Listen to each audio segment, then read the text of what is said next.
Hi guys, how's it going? Hope you can see me okay and hear me okay. I am back with another review for you today. It's been a couple weeks, and again, I have a new setup, a new camera, so if it's looking a little weird to you or anything like that, or weird sound, just let me know, because this is kind of new to me. I don't really know how to use DSLR cameras very well, but I think that the quality increase is definitely, substantial enough to warrant using it. So today, as I'm sure you've read, I have something from Azzaro. This is Chrome Aqua.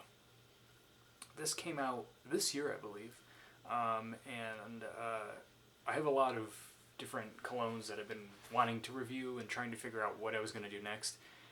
And I noticed a lot of people were doing this one. I noticed a lot of reviews on it recently, within the past couple weeks.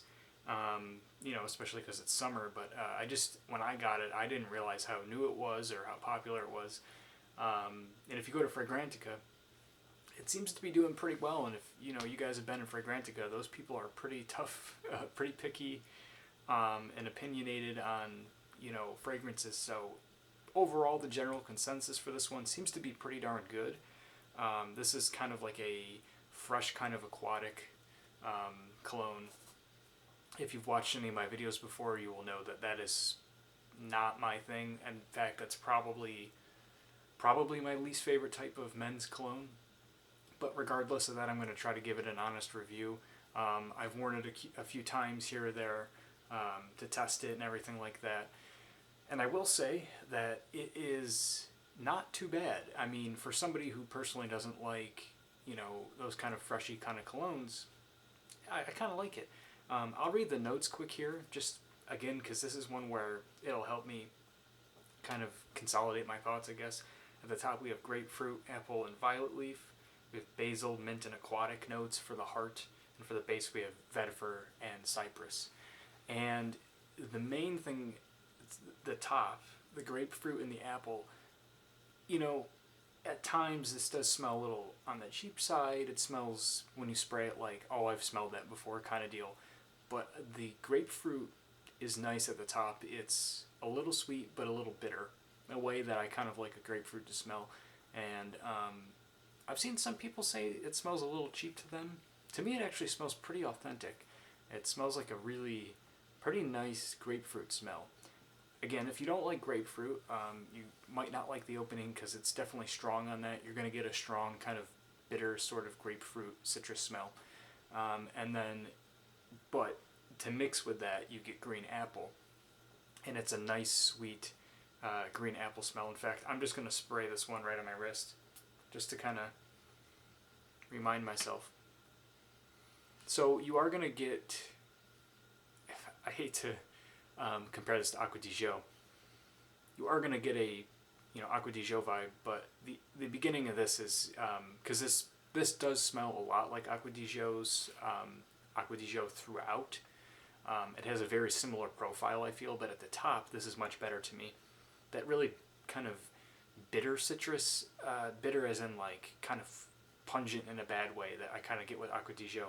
I don't get with this. I get a very nice, sweet green apple, and I get that really juicy kind of grapefruit. And a little bit of pepper, the violet leaf coming through. It's masculine, but it's got sweetness from that apple, and the opening of this is really, really nice. Again, it's not something that I'm going to go out and wear probably, but it's really nice. And then when it dries down, for me, that's when I start to get mint and basil. And it forms a really nice, slightly sweet, kind of peppery men's kind of fresh cologne. The aquatic notes come through, but I get kind of like a peppery kind of sweetness. And it's pretty pleasant, actually. This is, again, and I can kind of see why people really like this. It's just a dumb reach kind of one. If you like aquatics, I really feel like you should check this one out. Although if you do, you probably have already checked it out. But I feel like it's kind of safe. I feel like it's pretty mass appealing. It's pretty, across the board kind of just, yes, it's a little generic smelling, but it's really safe across the board, I'd say. It's safe. It's pleasant. People like the sweetness from it. People will like the masculineness from it.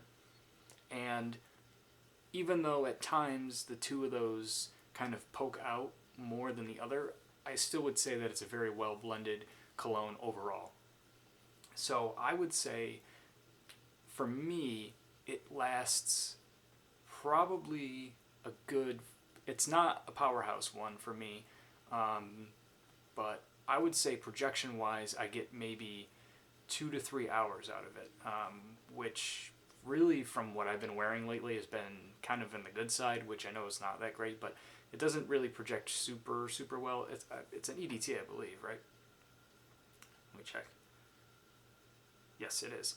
So, EDT, a couple hours of projection, and then for me, I only honestly get like 5 hours of longevity out of this, sometimes 6 or so.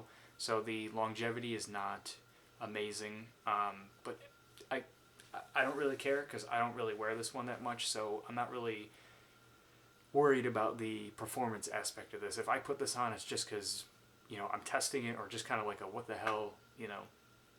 There are still some things, and I know there are more fresh type of colognes than just this and Aqua di Gio, but I really like both of these a lot, and Aqua di Gio is the fresh cologne that I tend to wear a lot because it just kind of is safe enough for me, for someone who's not really into that.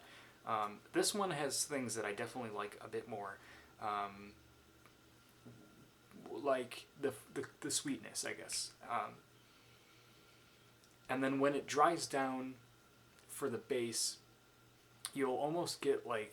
I tend to almost get like a bit of an aftershave quality to it, like a barbershop kind of scent deal going on. If it's something you like, then I would really check it out. I like the barbershop kind of smell, you know, the barbershop cologne aftershave.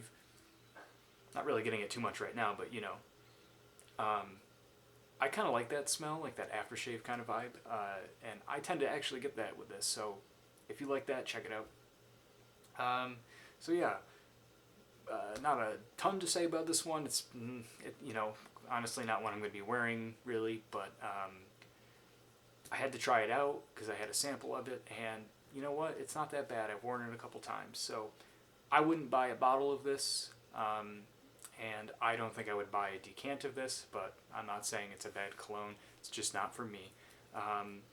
One thing I will say, the bottle design is actually pretty cool.